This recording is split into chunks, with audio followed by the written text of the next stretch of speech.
Ah, yes, another excellent season in the books for Adam Dunn. 38 homers, 105 runs driven in, OPS well over 900, and playing nearly every game, he must have racked up plenty of wins above replacement, right? Right? Plenty of WAR, right? Most defensive plays in baseball are either routine or impossible. Either the batter hits the ball in a manner where it's always going to be an out, or always going to be a hit. Sure, a fielder might biff a routine play occasionally. They have a word for that. But errors are kind of a dumb stat. This isn't an error, this isn't an error, this isn't an error, and so fielding percentage, by extension, is also kind of a dumb stat. Sure, errors can be used as a data point, but most fielder value is expressed within the smaller subset of plays that are neither routine nor impossible. This has led to a trio of stats that are all trying to do the same thing: defensive runs saved, ultimate zone rating, and now Statcast fielding run value. All are trying to answer the question of how much better or worse a defender is than the league average at their position, and with all due respect to Adam Dunn's powerful bat, his glove was certainly worse than average, to say the least.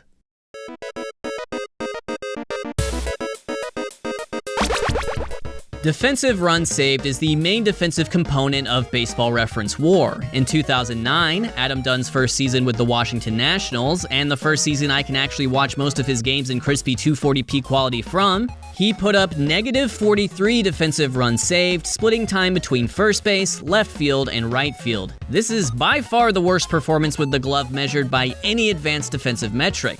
Keep in mind, 0 is average here. As such, those -43 DRS tanked his WAR despite another typically great Adam Dunn year with the bat. In fact, if you adjust for the environment with OPS+, it's by far the best offensive season in MLB history that ended up being below replacement level. You know, people who don't like WAR used to organize sit-ins, go to Woodstock, march on Washington. Now they just post graphics like this and say, "How come good hitter WAR bad and bad hitter WAR good?" The answer is always defensive runs saved, but how is it calculated? Well, every night they pump Rob Manfred full of painkillers, strap him to a lazy boy, and make him watch highlights of the day's games. If he sees someone do something cool, he scribbles, "Kevin Kiermaier +1. And if he sees someone doing something lame, he scribbles, "Kyle Schwarber -1,000. I joke and I jest and I josh, but there is an issue of transparency when it comes to these advanced defensive metrics. Everyone is getting different answers to the same math problem, but Statcast is the only one at least attempting to show their work for each play. With Statcast, you can at least look up the probability of individual outfield catches based on distance covered, time, direction, and proximity to the wall, but that's it. How many runs was this great outfield throw worth? We, the public, don't get to know that. How about this diving stop and rifle to first? Can't tell ya. At the end of the season, Sports Info Solutions, the company that collects all the data necessary to tabulate defensive runs saved, will tell you Adam Dunn was worth -43 runs in 2009, 6 years before Statcast's implementation. But individual play data isn't for public consumption. They want to sell it to teams, media companies, and sports books. It's basically enterprise software. Yet, these exact metrics help decide Gold Glove awards, and then WAR helps voters fill their Hall of Fame ballots. We know what a home run is worth. What's a web gem worth? To answer that question, we must answer two more. How difficult was the play, and how did it affect the game? Let's say a shortstop ranges to his right and makes a great throw to record the first out of an inning. According to this here run expectancy matrix, the difference between bases empty no outs, the beginning state of the play, and bases empty 1 out, the end state of the play, is a hair less than a quarter of a run. If this is a play that 50% of big league shortstops make, that means getting the out is worth +0.123 defensive runs. Again, we don't have access to the data that determines a play's difficulty, but we do have the eye test, which I've been assured numerous times is more important than any metric I've ever talked about. So here's the plan. I'm going to enrich myself by watching Adam Dunn play defense. Because there's no way he was really that bad, right? Right?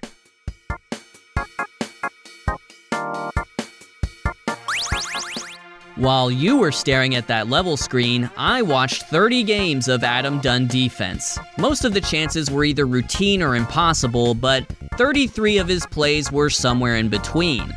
We'll start with noteworthy plays from the outfield, specifically out in left. The first just involves Dunn letting this ball bounce in front of him for a single. One constant throughout this film study is how careful and conservative his approach is. It's predicated on the fear of making a mistake, not the courage to make a play. Even an extremely difficult catch like this one might be doable for a Gold Glove caliber defender with superior jump and range, but that's not Dunn in this case. Here's the first real negative play. I think 70% of outfielders make this catch, but Adam Dunn doesn't. And not only does a run score because of it, the batter ends up at third with 2 outs. But that's not all Adam Dunn's fault. He hits the cutoff man, then the cutoff man just lets it rip. I'll be grading most of these plays using 2 game states. The good version of the play, which would be Adam Dunn making an inning-ending catch and thus a run expectancy of 0 for the offense that inning. And the bad version, which in this case is the reality of a run scoring and a runner on third with 2 outs, a run expectancy of .364 plus the 1 run that already scores. But on this particular play, there's a rare alternate version where the runner never rounds third and comes home, and the cutoff man never throws, with a run expectancy of .544. This is just a crude attempt to isolate Dunn's involvement in the play, which ends as soon as the ball reaches the cutoff man. We average the game states and multiply by the 70% difficulty element to get negative .668 foolish runs, patent pending, on this particular play. Good play alert. Here's a nice carom. I like how he played that carom. Physics. Good play alert too. Look, is this a difficult catch for your average Major League outfielder? Not really. Does it require Adam Dunn to move his feet and properly track a ball in the air? Yeah, it does. Speaking of moving feet, here's an Adam Dunn play I call the drifter. A good outfielder gets to the spot and camps there. Dunn just drifts. It's a simple play to grade compared to the last one. The good version is runner on first, 1 out after he makes the catch, but he doesn't make the catch, so the bad version is runners on second and third, no outs. That's a swing of 1.502 runs. So if I quite generously call this a 50-50 play in terms of difficulty, it's negative .751 foolish runs for not making this catch. Defensive runs saved would grade this a bit differently at negative .560. Their initial snapshot is in a timeline before the play takes place, but I'm choosing to imagine a timeline where the ball has already been hit at Adam Dunn. I call this the "what are you gonna do about it now, bozo?" approach. I don't mind the difference because I'm not out to prove that defensive runs saved doesn't grade by the standards of defensive runs saved. It does. I'm out to prove that 43 runs below average is absurd, if not impossible, for a big leaguer to achieve in one season. Here's an instance of Dunn actually taking a good direct route to the ball, but lacking mobility. Good play alert, he hits the cutoff man. That's just good fundamentals. Can't put a number on that. I mean, I did, but I like saying that you can't. And finally, deep, damage-mitigating positioning pays off on this snag. Let's see how things look in right field, shall we?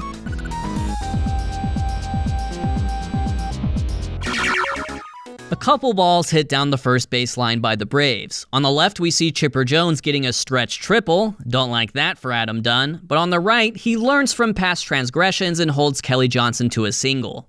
Okay, no more split screen. Instead, let's watch Adam Dunn show off some range while making this snag. Sure, most outfielders make that catch, but you and I probably couldn't, so that's something. Now for a weird one. A bad cutoff throw to Nick Johnson, but even worse handling by the aforementioned Nick Johnson, which allows Jose Reyes to move up to second base. Only a small portion of the blame goes to Dunn, though. Another example of conservative defense, a confident outfielder charges this ball and at least feigns interest in preventing Daniel Murphy from going first to third on this single, but Adam Dunn is content to not let it roll past him. Good play alert! Dunn makes this catch, then discourages the runner on third from tagging and scoring. It just goes to show that Adam Dunn defense trumps Ryan Howard base running.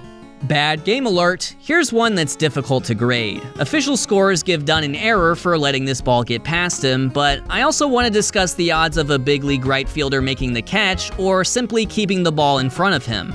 3 game states. Outfielder makes the catch, end of inning, 0 run expectancy. Outfielder keeps ball in front of him, single, 0.224 runs. Outfielder does whatever Adam Dunn just did, runner on third, 2 outs, 0.364 runs. I'm just gonna assume about 50% of outfielders make the catch, and the other 50% at least keep the ball in front of them. Adam Dunn does neither, hence the error on a routine play. Next up, using the eye test on a play from the same game, I'm gonna estimate 40% of right fielders make this catch. Think that's too harsh and want to confront me about it? Well, here's a picture of a sword I just downloaded, so think twice about that, tough guy.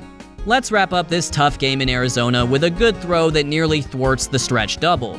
The question is, does a more mobile outfielder get to the ball sooner in the first place? They didn't call him the big donkey because he was fast. And speaking of doubles, our final noteworthy play in right field is this one, where the initial positioning makes this a pretty easy 2-base hit. That's what 20 games in the outfield looks like, 12 in left and 8 in right. At the end of July, the Nationals had enough and traded first baseman Nick Johnson to the Marlins, which meant no more outfield for Adam Dunn. Just first base, where he was actually way less experienced. What could possibly go wrong?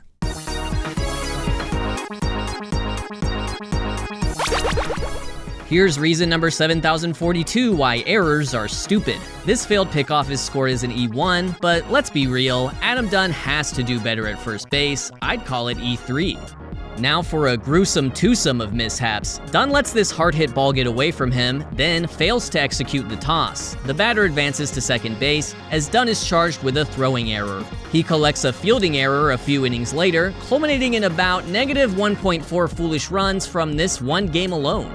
But there were better days ahead, as Dunn went on a streak of good plays, including 3 in one game versus the Orioles, a hard-hit ball fielded cleanly and taken to the bag, a catch in foul territory, and a nice scoop off the infield dirt, followed by a wry smile.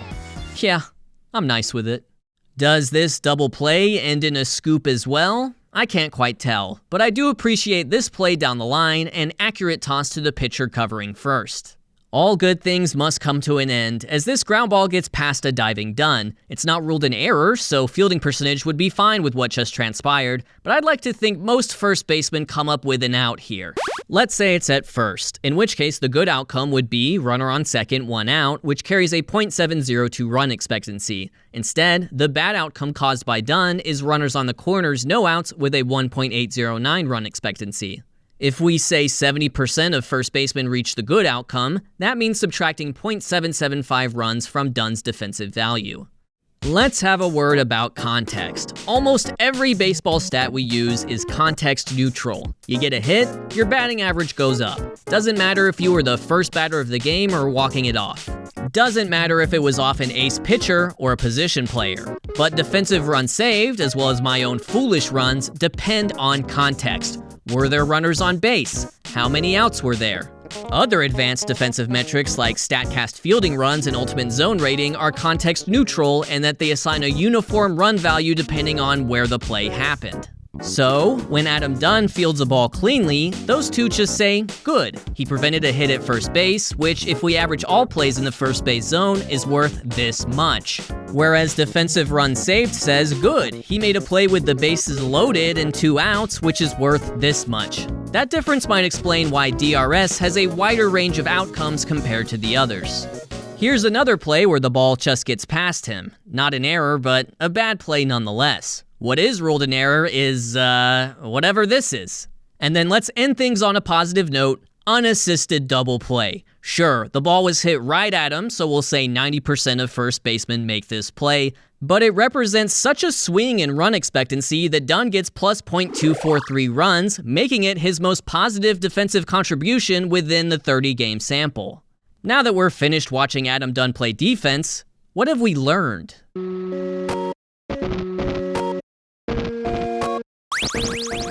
We watched 8 games in right field, which represented 38% of his chances in innings at that position in 2009. Of the 11 plays I graded, the worst was not making this catch, allowing a run to score instead of ending the inning.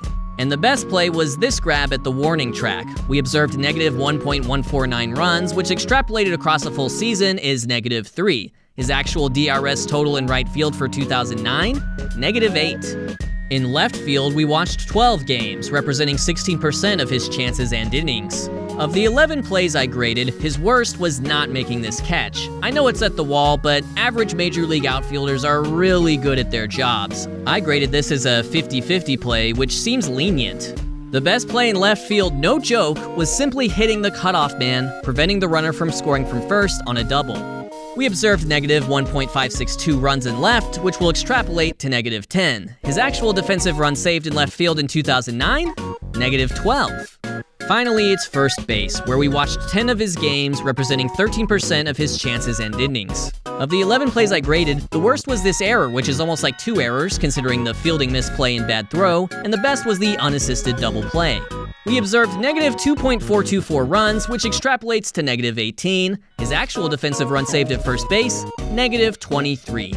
So all in all, I would personally calculate Adam Dunn's defense as being worth negative 31 runs if this 30-game sample is representative enough. That's still quite poor, but a significant improvement compared to negative 43. If foolish runs were used in WAR instead of defensive runs saved, he would have been positive on the year. Even more importantly, he would have been worth 3 WAR as a designated hitter.